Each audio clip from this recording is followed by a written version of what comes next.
Welcome back. Welcome back. Midfield pressure in the building once again. Thank you for rocking with me one more time.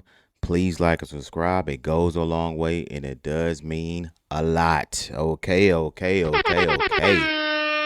are back. We are back with another installment for Matchup Monday. A lot of drama went on over the past 5 or 6 days, and we will dive directly into it head first. So, you already know where I'm going with this one, man.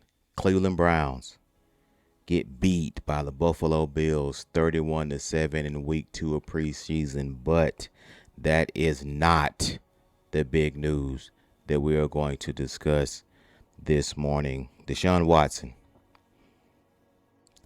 I don't know what he has going on. I don't know why he looks so somber. And yes, I do. Yes, I do. I know why he looks so somber. Because Shedeur Sanders is on his heels right now, and the people of Cleveland want Shedeur to be the starting quarterback for the Cleveland Browns going forward. But Deshaun, he has looked serviceable in his first outing or second outing. Second half of the game, he did not look as sharp. You could tell it was weighing on him, and even during the press conference, you can see he looked absolutely defeated when he was giving his final statements about the game. So, leading to his statements, he said the fans did not appreciate him in some words. The same field that he tore his Achilles on, they cheered. So what does that say? Everything about the performance. When the person gets hurt, especially your own city, they cheer. That is an ego shot. That is a shot to especially a starting quarterback or any player that will feel like the city was happy that they had an injury. I mean, I don't know how, if that was the case. So I wasn't there. So maybe if somebody was there, would let me know if they did get excited when that man got hurt. If that is the case, that is a terrible, terrible thing to do as a fan. You should never want to have anyone's injury bring you joy. I understand wanting to be behind your team and being upset that they did not win, but somebody getting hurt, man, that's bad work right there. But further on in the interview, he said he don't care. At the end of the day, he can't control the support, to each their own opinions, and he can just be the best person that he can be and showcase the best quarterback play that he can. The man sound defeated. I don't know if the off the field stuff has his focus locked up, but he is definitely fighting something on and off the field, and I think he already can understand the feel around the city and around the team that is Shedeur's team. What a young quarterback like that, he has the vibe already. The team is in his hands. Number one jersey sales across the league last year. We know what Shedeur brings to the table. It may be a little dicey every now and then with Shedeur, but he does make big plays. The other young players do seem to be behind him, and they do have a little bit more energy when he is on the field leading the squad. I feel bad for Deshaun because the things off the field kind of has deterred his NFL play. When he came from Houston, I thought he was going to do great things, even though he did go to Cleveland. At that time, Cleveland was pretty much just needing a quarterback to be successful, and Deshaun did not bring them that. People keep bringing up the money that's on the table. I think it's an $82 million cap dead hit if they cut him by the start of the season. I mean, you've already paid him. You might as well ride with Shedeur. You're not going to pay Shedeur next year. This will be his third year on a rookie deal. If you can get a Jeremiah Smith on the first pick, or maybe get an Arch, if you think an Arch or somebody like that is better than Shedeur, you could stomach cutting him, but that is a lot of money to just eat. 40 million this year, 40 next year, something like that. Whether it's already spent or not, that is a nice chunk just to swallow on a failed project. So I can see why they don't want to cut him. I can see why they want to try to back him a little bit longer. But if you cut him now, if you don't start him, he's already lost. But mentally, to me, he already looked like he's lost. He's gone from Cleveland. Whether they like it or not, whether they pay him another dime or 100 dimes, he's already gone in his mind. Once he got it locked in and the fans booed him and they didn't want him there anyway, it's a wrap. He's already done. He's toast.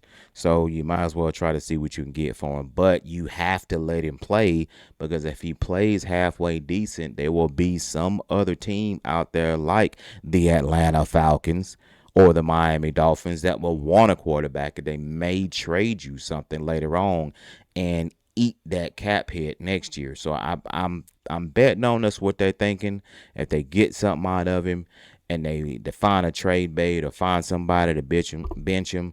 But I mean, I don't know if you're going to be able to get that, because they know the cap hit that you will take. They know that you're trying to offload that contract, so they will lowball you by any means necessary. So, but moving on to Shedeur's reaction, he said we're going out there to win games, so he really don't appreciate the booing of Deshaun either, because he know it could come to him just as fast as it did to Deshaun. So of course you're going to say some things like that, because nobody wants to be booed. Nobody wants to see anybody booed, especially a teammate. This is a game of warriors out here, so they want to be appreciated at every chance they get. Moving on, he said he didn't feel comfortable when it comes talking about it. It puts everything in a tough spot, especially on the team. So Shedeur is in a tough spot. He wants to be the starter for sure, but I mean, what are you supposed to do? You were brought into that situation. Deshaun hasn't really played, so now that he's healthy, but you were on a heater at the end of the year, you got the most jersey sales, the crowd wants you to play, the NFL is looking forward to you playing. You have the Sanders last name as well, so that plays a little bit into it. So Cleveland is hungry. They have been a terrible ran organization for the last 25 to 30 years, so maybe Shedeur can turn it around, but it's only time will tell. Probably a very short time will tell if Shedeur will be the starting quarterback or Deshaun Watson headed into the season. So we will stay on the Cleveland Browns, and we will go even further into the news about them.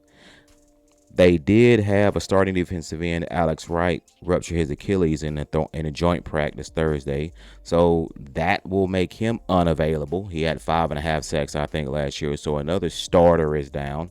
They signed a free agent to try to fill his shoes, but that is another young starter down, another blow for the Cleveland Browns. Also, Daquan Wright, former Virginia Tech Hokie, former Ole Miss tight end. They cut him as well somehow.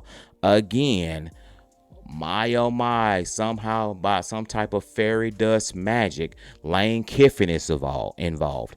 Surprise, surprise, Lane Kiffin's name up again in some type of NCAA college football backdoor. I got you on the sneak deal, signing this former tight end from Ole Miss to LSU after him getting cut by the Cleveland Browns. How is this possible? When did we even start this? When has the loophole even created to be able to make an NFL roster, go through practice, go through training camp, play 2 preseason games, get cut, and then go back to college because you got cut to get NIL money, I'm sure. How is this possible? When did this even happen? You can go from the minor leagues to the major league, back to the minor leagues. So now he can go into the draft again next year, probably have a crazy, crazy season, and get back into a top probably 20, 25, or second round pick after already being selected or even a free agent signing in the NFL the year prior. How does this happen? Well, I tell you how it happened. Lane Kiffin. Lane Kiffin will find some type of loophole somewhere, some sneaky little something somewhere for the advantages to be in his favor. That's just what he is as a coach. He probably will never win a national championship at LSU, and if he does, he will only win it because it is LSU, and they are going to bring in recruits whether he is there or not. So, again, this is Lane Kiffin. It has his name written all over it. I am not surprised at all. at 1 second about something being tied to Lane Kiffin. But we will move on from that one as well. More somber news for the SEC and Cleveland Browns and the running back position. All three Georgia Bulldogs, Sony Michel, Todd Gurley, and Nick Chubb, are all retired by the age of 32 years old. That 2014 picture that they had with all three of those horses in the stable at Georgia, they are all officially retired. Sony Michel did have injuries, but I don't think he had the career injuries that Gurley and Chubb had. Chubb with the ACLs and the torn up knee, and then Gurley had the torn up knee. I thought he was the best running back at the league at that time before he got hurt. But now officially, all three of them are out of the NFL and are retired. Can you imagine a stable of running backs at your disposal? Georgia had Gurley, Michel, and Nick Chubb all at the same time. I don't know how you stop that as a defense.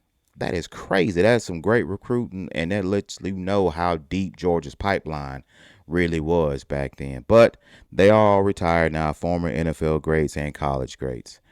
Much respect to them. More injury news. The Seattle Seahawks did sign Trayvon Diggs after injury they had in their secondary. We will see if he's helpful to bolster that back end for the Seattle Seahawks. Also, my team, the Indianapolis Colts, did sign Keenan Allen. Anthony Richardson still looks terrible. We are not going to get any trade bait for him, nor is he going to be a starter barring injury for the Indianapolis Colts. But we decided to let Michael Pittman Jr. walk. Alec Pierce is still getting shots from wherever else in his ankle. So we had to bring in a very, very seasoned veteran in Keenan Allen. I do like him. He was good for the Chargers back in the day. I think he played with the Bears. He had a good little stint with them. But at this point in his career, he's a possession guy. We need somebody to go down the field, get open. Give Daniel Jones something to look at other than the tight end. So we will see how that works out for us, but I don't imagine it being too polarizing for my Indianapolis Colts to be successful this year. So moving on, the Commanders, Jaden Daniels is coming back this week, or he showed up in the previous game. We will see how his season. We will see what kind of growth he has this year with Scary Terry on the outside. Like I said before, we will see if he makes that next jump, or does he regress in his quarterback play. So we will see. Ty Simpson for the Rams. He looks like Roger Staubach out there. But to nobody's surprise, when you do have a good team, it is a lot easier for you to look good. I mean, you got all the tools. You got a great coach. You got a great staff. You got a great environment. You just got to go out there and play quarterback and not mess it up. Stetson Bennett's there. They're essentially the same guy to me. Ty Simpson's just a little bit younger than Stetson Bennett, so he may have the edge there if it comes cutting time for one of them. But they're essentially the same guy. But Ty Simpson has had a crazy camp so far this year. But moving on, CeeDee Lamb is still standing off. I feel like that's going to hurt the Cowboys, but they signed George Pickens. They're probably going to try to figure out how not to pay CD or make him get a shorter contract, because they do have to sign George Pickens as well. So if I was CD, I would be trying to get my coins up too, because they are going to pay George Pickens because he is younger. So we will see how that ends up for the Dallas Cowboys. Also, more injury news. Jeremiah Love, the number 3 pick, does have a high ankle sprain. I like the kid coming out of Notre Dame, but he just runs really high to me. And when I see a track guy that's turned into a running back, that usually doesn't bode well for me. He is really fast and talented and stuff like that, but they start getting nicked, soft tissue injuries, high ankle sprains, stuff like that. And even though he's a sizable guy, not really between the tackles guy, we will see how that injury lingers on the rest of the season. But a high ankle sprain is a nasty one to come back from, and it takes a little bit of time. So we will see how that works out for him uh, later this season. So moving on, WNBA playoffs are about set. Minnesota, Golden State, Las Vegas, and the Indiana Fever have the top 4 spots already clinched up in the WNBA. Atlanta, New York, Washington, and Dallas are in position to get a playoff spot as well. There are about 6 to 8 games remaining, so we will see how the bottom half of that list shakes up. But the top 4 are definitely locked. Angel Reese had a 31-14 game. She is balling right now. She's finally found her footing, I think, in the WNBA. She's leading the league in rebounds per game. Her scoring has always been questionable to me because she's not really a jump shooter. She's more of a put back, catch the rebound, throw it back up real quick type of player. She doesn't really have a lot of post moves, but she has seemed to find her way offensively around the WNBA by, again, having this 31-point career high last week. And she is playing good, man. She's balling right now. So Angel Reese is more than just a podcaster, for sure. She is a WNBA player and a force to be reckoned with, for sure. Player of the week, Caitlin Clark. Surprise, surprise, but I am not surprised. Another one that is on a heater right now. She is balling. She had 77 points and 29 assists in a 3-game stint over this past couple of weeks / weekend. She has found a niche for her. And, she came into the league with scoring a 3-point shot, but she has really evolved in creating for her teammates because she garners so much attention. She is now able to make the no-look pass and the dish off real quick to Sophie and the other players around on the team. She is balling right now, man. So Sophie is definitely in MVP contention right now. But that MVP race is probably Asia Wilson, Caitlin Clark, and Nafisa Collier. Light work, Olivia Miles, but she probably will get Rookie of the Year, but MVP, I highly doubt it. My personal favorite, who I really like to watch, is Marina Mabry from the Tempo. She will jack it up. She can score anywhere. 53 points early this year. She is balling. That is my personal favorite to watch in the WNBA. She's wet from beyond the arc. Pause. But no, she really is a bucket getter in the WNBA. So Marina Mabry, keep doing your thing in Toronto. We watching you. Moving on. Major League Baseball. I am fully disappointed in my Detroit Tigers. We didn't do anything at the trade deadline. We let some guys go. We got some young guys. I appreciate it. But we are still in contention for a playoff spot, but I don't see it happening. But the Braves are a couple of games ahead of the Phillies. Milwaukee's still leading. Houston has a little bit of edge over Texas. Chicago has a little edge over everybody in that division, including my Detroit Tigers, and the Tampa Bay Rays have a little bit of an edge over the New York Yankees. Giancarlo Stanton, I don't think he's going to come back anytime this year. He tweaked his left calf. I don't foresee him coming back. He's been out for a while, and if they don't make the playoffs, he's definitely not coming back. But if he does, he will be 100% limited if he does come back to the New York Yankees. So moving on, we do have final news of the Dollar Tree 301 from New Hampshire. Ryan Blaney went back-to-back, picked up the win. He's sneaky in second in points behind my favorite driver, Denny Hamlin, number 11 car. He did pick up his second lobster as well. I think that's cool that the drivers get a lobster from New Hampshire, given that is the lobster capital of the United States, being in the north like that. Bubba Wallace finished strong. He finished second for the 23-11 team. Josh Berry had a good run, finishing third. I think the mishaps in Denny's pit once again, that 2-tire, 4-tire decision, we're going to have to get that ironed up because that cost us 2 years ago at a championship, and it seems to cost us in big moments the pits. I don't know why we have so many difficulties with the pits, but that has cost us before, and if we don't get it cleaned up, it will cost us a championship again. So hopefully the 11 team, the pits, get it figured out. William Byron's tire came off. The left tire came off. I was watching the race, and it just came out of nowhere. They had some pit issues as well. But 5 of the top 10 cars were Toyotas. So Toyota's still dominating, still doing their thing. But Chevy and Ford obviously are tough, being Ryan Blaney drives a Ford. So we will see how the chase, as it heats up and intensifies going into the latter half of the NASCAR season. But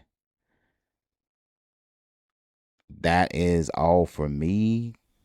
This is the Monday matchup. Until next time, this is Midfield Pressure. Hold it in a row.